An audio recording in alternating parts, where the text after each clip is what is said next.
Hey everybody, this is Axel from Thinking Right Center. Today we're going to be going over the top 10 catchers in Major League Baseball for the 2024 season. This is the first video of a multiple part video series where I just rank the top 10 players at each position, and then it'll ultimately culminate in my magnum opus of a top 50 overall, regardless of position. Now, what I'm trying to do with these lists is I want to get my list to be exactly what 1 through 10 looks like in terms of wins above replacement at the end of the season. So keep that in mind when you're watching the videos. I am projecting players to either get better or get worse, right? It'll be the same for catchers, first base, second base. It's all the same. Now, for catchers specifically, the defensive metrics can be a little wonky. Not everybody knows what's what. And so when you're looking at the graphic, CFR is catcher framing runs. BAA is blocking above average. CSAA is caught stealing above average. So just keep that in mind when you're watching the video. I couldn't put the whole thing on it, otherwise it would take up the whole screen. But without further ado, let's just jump in the video. Starting from the bottom at number 10 is Willson Contreras of the St. Louis Cardinals. Wilson's first season was certainly interesting in a Cardinals uniform. Within the first 2 months, there were talks about him not being a catcher anymore. Ollie Marmol, his manager, publicly expressed his displeasure in Contreras' game calling, and Jack Flaherty was seemingly blaming him for his own struggles on the field. On top of all that, the bat got out to a really slow start, with a .654 OPS at the end of May. It seemed like it was going to be a season from hell for the new Cardinals catcher, but then Wilson did what he always does. He hit.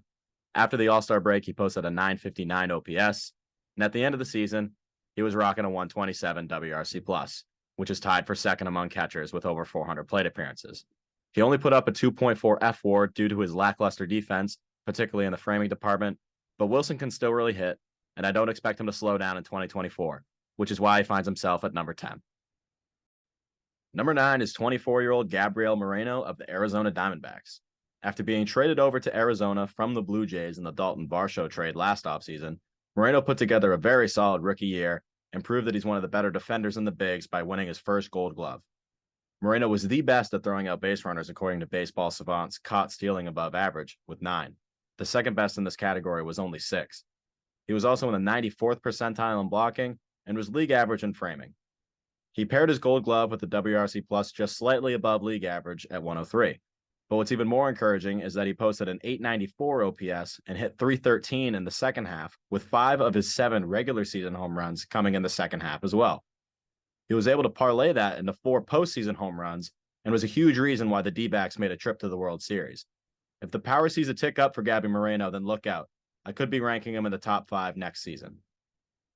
Number 8 is going to be another player coming off a strong rookie campaign in Francisco Alvarez of the New York Mets. Alvarez played the whole season as a 21-year-old and showed flashes of what made him the number 1 prospect to some in his minor league career.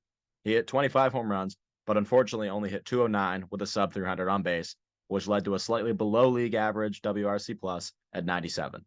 Luckily, he already doesn't chase much for a guy who just turned 22, but he'll need to cut down on the swing and miss as he whiffed 31.8% of the time this season, placing him in the 15th percentile. If he cuts down on that, it will allow for the young catcher to capitalize on the massive amount of power he has. Alvarez surprisingly graded out as a fantastic framer, helping him put up a 2.7 F-WAR despite hitting below league average, which is why he finds himself this high on my list.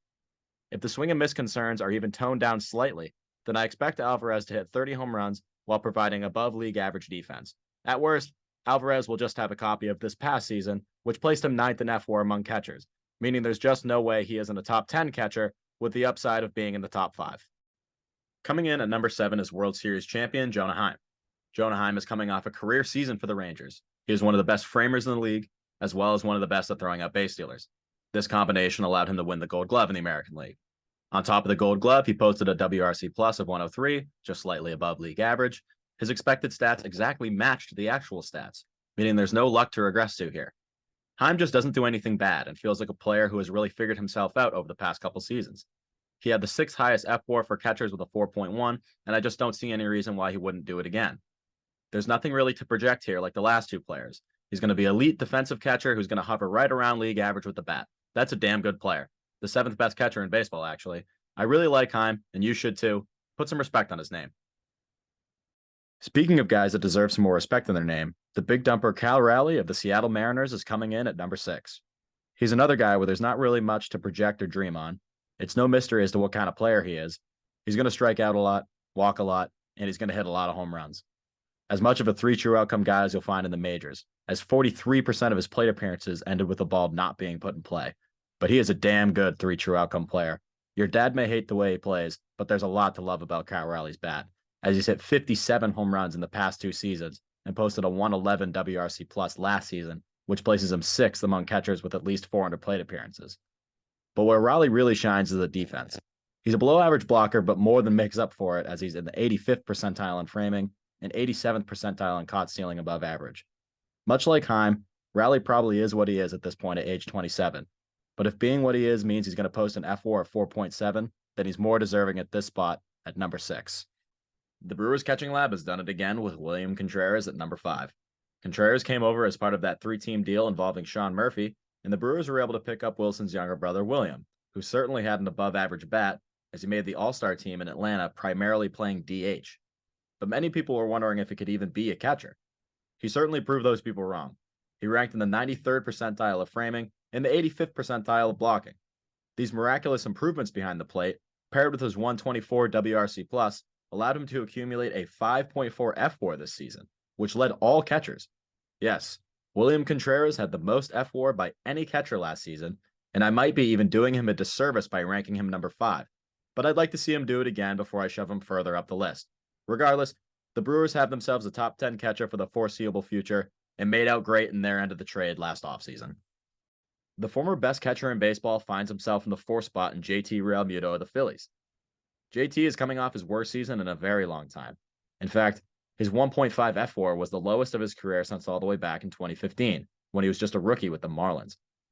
He's still as athletic as they get behind the plate, a great blocker, and still has the best pop time in the whole league.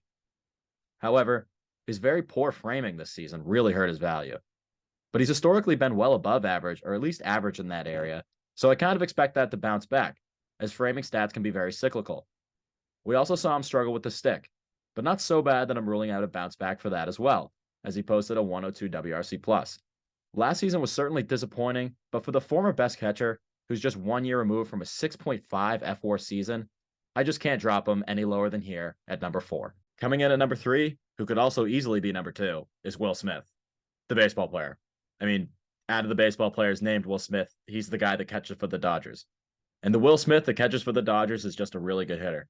Year in and year out, you just know he's going to hit, which can be seen easily by looking at his WRC plus of 128 for his career. Last season was no different. His 119 WRC plus was actually the lowest of his career, which is a crazy high number to be the lowest of your career for a catcher.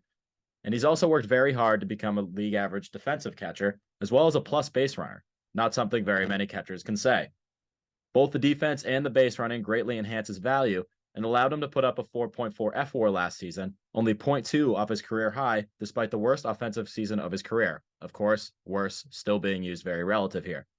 You could easily make the case that he should be number 2 on the list, and I wouldn't think you're crazy at all, but I think this next guy just has slightly more upside.